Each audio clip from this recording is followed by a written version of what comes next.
हे झालं आपलं व्हेज आणि नॉनव्हेजचं वाटण। याची चव एवढी भन्नाट आहे, एकदा जर तुम्ही हा मसाला बनवून तुमच्या तोंडाला चव लागली तर तुम्ही हॉटेलच्या पण भाज्या विसरणार आणि हे वाटणच करून ठेवणार, मार्केटचं कुठलंही आणणार नाही, एवढं चवीला भन्नाट आहे। तर चला तर मग झटपट आपण वेळ न वाया घालवता याची रेसिपी पाहूया आणि व्हिडिओ स्किप न करता एंडपर्यंत पहा। लास्टला व्हिडिओमध्ये सांगितलेलं आहे की हा कसा टिकून ठेवायचा, याची चव कशी टिकून ठेवायची। तर चला तर झटपट आपण रेसिपी पाहून घेऊया। कांदे घेतलेले आहे आणि कांद्यांना फक्त अशा चिरा मारून घेतलेला आहे, बघू शकता 4 चिरा अशा चाकूने मारून घेतलेला आहे। हे सर्व गॅसवर ठेवून आणि एका जाळीवर भाजून घ्यायचे आहे। आता हे मस्त जाळीवर आपण भाजून घ्यायचे आहे।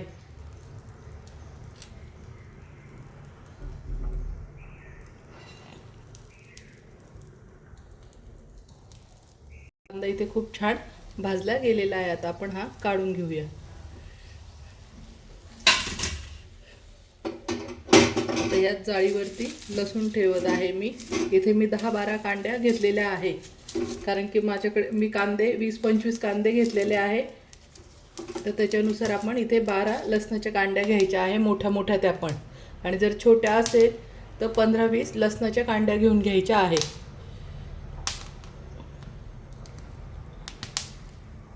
त्या पण मस्त भाजून घ्यायच्या आहे जाळीवरतीच। उलट्या पालट्या करून लसणाच्या कांड्या अशा भाजून घ्यायच्या आहे।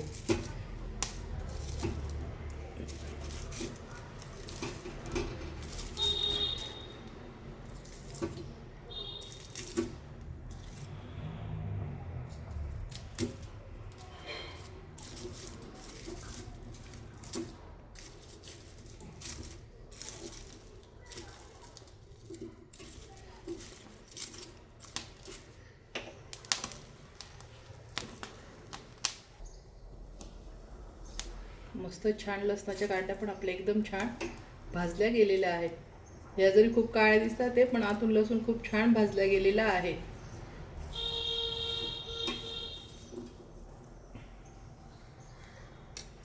आता लसणाच्या कांड्या पण आपण काढून घेऊया। आता त्यावरच मी खोबऱ्याच्या वाट्या भाजून घेते।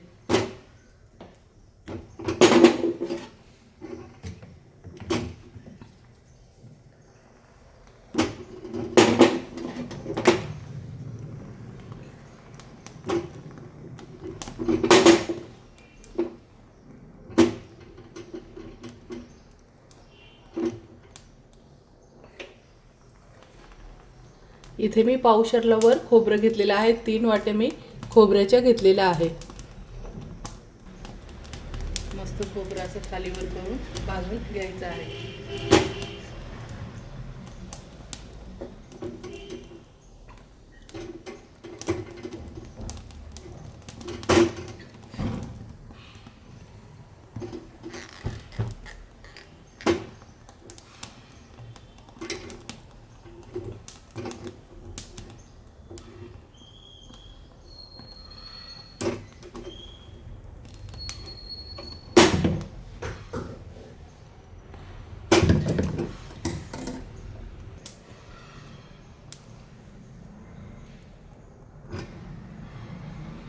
खोबऱ्याच्या वाट्या पण मस्त भाजायच्या आहे। ह्या पावशेरला थोडा वरती आहे, मोठ्या वाट्या आणि जाड आहे।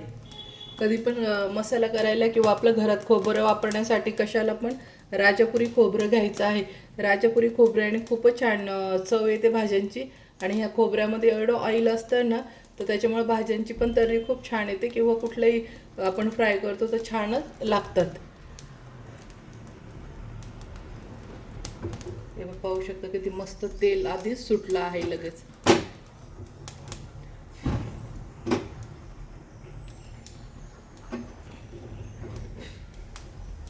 बघू शकता किती छान तेल सुटलेलं आहे। हे बघा ओल्या ओल्या दिसतात ते ना, हे बघा किती छान तेल आलेलं आहे बघा। राजापुरी खोबऱ्याची ही खासियत राहते की तेल खूप छान असतं, त्याच्यामुळे भाज्यांना पण तरी कमी बी तेल टाकलं तरी खूप छान सुटतं। आता आपण ह्या वाट्या आपण काढून घेऊया मस्त। आता हे सर्व आपण थंड होऊ द्यायचं आहे, नंतर याची साल वगैरे काढून तुम्हाला दाखवते। आता हे पूर्ण थंड होऊन जाऊ देऊया।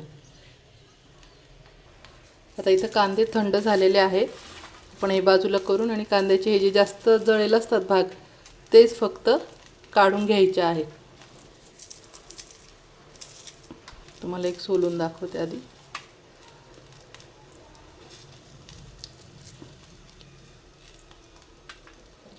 कांद्याचा हा जो भाग असतो तर हा आपल्याला काढून घ्यायचा आहे. अशा पद्धतीने कांदे सर्व घेऊन घ्यायचे आहे.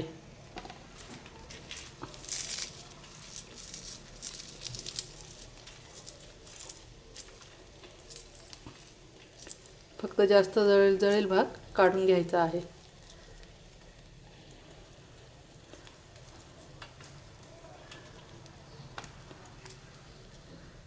पुन्हा हे कांद्याचं टोक काढून घ्यायचं.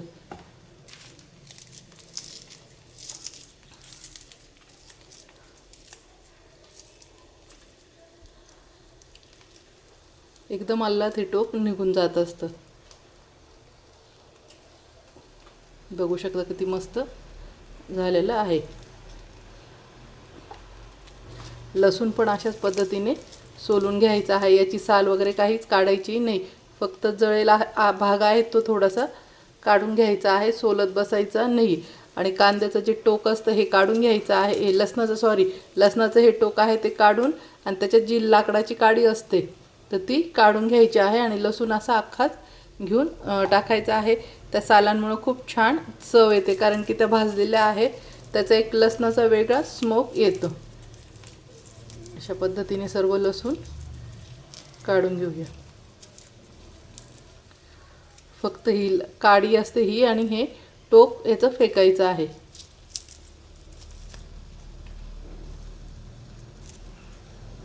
आता अशा पद्धतीने आपण सर्व सोलून घेऊया.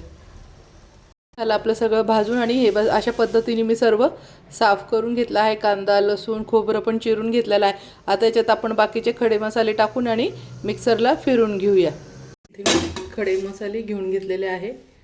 बघू शकतात इथे तेजपान घेतलेलं आहे, ते टाकून घ्यायचं आहे. त्यानंतर इथे मी वेलची घेतलेली आहे, लवंग आहे, दालचिनी आहे, त्याच्यानंतर काळी मिरी आहे, धणे, बडीशोप, आणि हे कबाब चिणी म्हणतात त्याला. ही अशी असते दांडीवाली. एक मिनटं जवळून दाखवते. हे बघ, ही अशी दांडी असते, त्याला कबाब चिणी म्हणतात. ती काळी मिरीवाणी दिसते पण थोडीशी वेगळी राहते, त्याला कबाब चिणी म्हणतात. ते पण घेतलेले. आता सर्व मसाले आपण यात टाकून घ्यायचे आहे आणि हलकेसे भाजून घेऊया. त्यानंतर इथे मी पांढरी तीळ पण घेतली, ती पण या मसाल्यांमध्येच टाकून आणि ती पण भाजून घ्यायची आहे.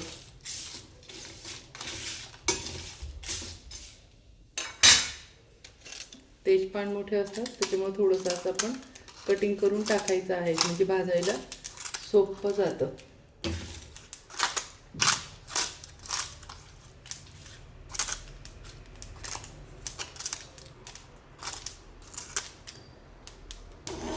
मस्त 2 मिनिटासाठी भाजून घेऊया.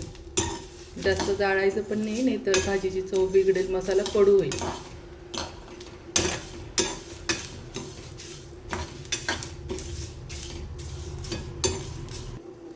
आता हे सर्व भाजल्या गेलं आहे छान. आता हे आपण थंड करायला एका ताटामध्ये ओतून घ्यायचं आहे. अशा पद्धतीने छान भाजून घेतलेला आहे. आता आपला मसाला थंड झाला आहे.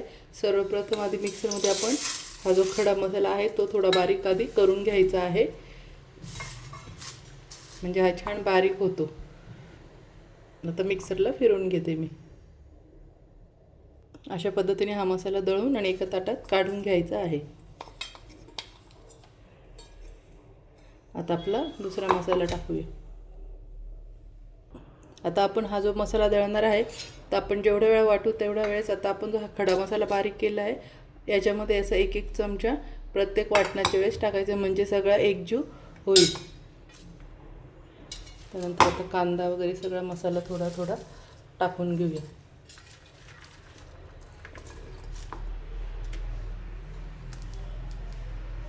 आता हे मस्त मिश्रण मसाला हे आपलं वाटण करून घेते.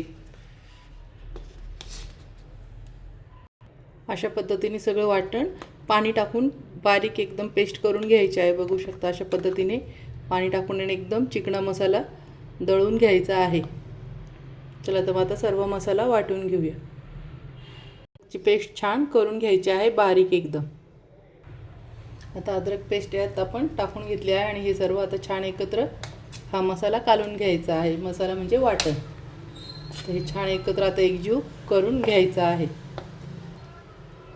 मस्त मैत्रिणींनो, बघू शकता हे झालं आपलं वाटण. आता सगळ्यात महत्त्वाची टीप, हात टिकवायचं कसा, हात तेलात परतवायचं का नाही एकदम व्यवस्थित ऐका आणि सेम तसं भरा. आता आपण हे पूर्ण वाटण मिक्सरमध्ये बारीक करून घेतलं आहे. अद्रकची पेस्ट करून पण आपण कालवून घेतलेलं आहे. आता हा तेलात वगैरे परतून ठेवायचा नाही, त्याचं कारण पण सांगते. अगोदर आपण आता याच्यात तेल टाकून घ्यायचं आहे.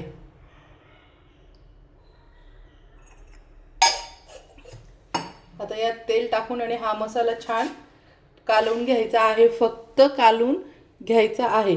तर आता कच्चा मसाला काय ठेवायचा आहे त्याचं कारण सांगते आणि महत्त्वाची टिप पण आहे ही. जेव्हा आपण मसाला हे वाटण बनवतो आणि परतून ठेवतो तर ते एक ग्रेव्हीच तयार होते आणि तिला लवकर बुरशी चढते. ते 15 दिवस पण टिकत नाही, महिनाभर तर लांबच आहे. तर हा मसाला तुम्ही 1 महिनाही ठेवला तरी त्याची चव पण जाणार नाही, कलर पण बदलणार नाही आणि खूप छान टेस्टी लागेल. आता यात मी सगळे खडे मसाले टाकले, कांदा, खोबरं, लसूण, अद्रकपासून सर्व टाकलं. पण तुम्ही बघितलं का यात मी लाल मिरची, हळद, मसाले काहीच टाकलेला नाही. याचं कारण असं आहे की आपल्याला भाज्या वेगवेगळ्या बनवायच्या आहे. एक वाटण पण अनेक भाज्या. कधी आपल्याला चिकन खरडा, मटण खरडा करायचा तरी आपण हे वाटण टाकू शकतोय आणि हिरव्या मिरच्या वरतून दळून टाकलं की झालं आपला चिकन खरडा किंवा मटण. किंवा आपल्याला ग्रीन चिकन, ग्रीन मटण बनवायचं आहे तर त्यावेळेस पण तुम्ही हिरव्या मिरच्या वेगळ्या वाटून आणि फक्त हा मसाला टाकला की झालं तुमचं ग्रीन पनीर, ग्रीन चिकन, मटण, ग्रीन फिश तुम्ही करू शकता. पॉपलेटला पण हा मसाला फक्त हिरवी मिरचीची पेस्ट करून घ्यायची, एकत्र घालून पॉपलेटमध्ये तुम्ही भरला की झालं आपलं पॉपलेट पण तयार. त्याच्यामुळे कधी पण मसाला, हळद वगैरे काही टाकून ठेवायचं नाही आणि तळून पण ठेवायचं नाही. हा अशा पद्धतीने करायचा आहे. डब्यात भरताना पण मी तुम्हाला आता दाखवते. तर आता आपण हे डब्यात भरून घ्यायचं आहे आणि डब्यात भरले थोडंसं वरतून तेल टाकायचं, म्हणजे थोडंसं किंचित तेलाचं थर येईल, जेणेकरून आपला मसाला जसला तसाच राहणार आहे. तेलामुळे हा मसाला बुरशी लागत नाही, खराब होत नाही आणि त्यानंतर याचं सगळ्यात महत्त्वाचं टेस्ट बदलत नाही. त्यामुळे आपल्याला तेल टाकायचं, इथे विनेगर टाकायचं नाही. विनेगर टाकल्यानंतर हा मसाला कुचका बनतो, कस राहत नाही त्याच्यामुळे आपल्याला कुठलंही केमिकल वगैरे काही न वापरता, विनेगर न वापरता आपल्याला एकदम होममेड ही पेस्ट करून ठेवायची आहे. तेल टाकायचं आहे.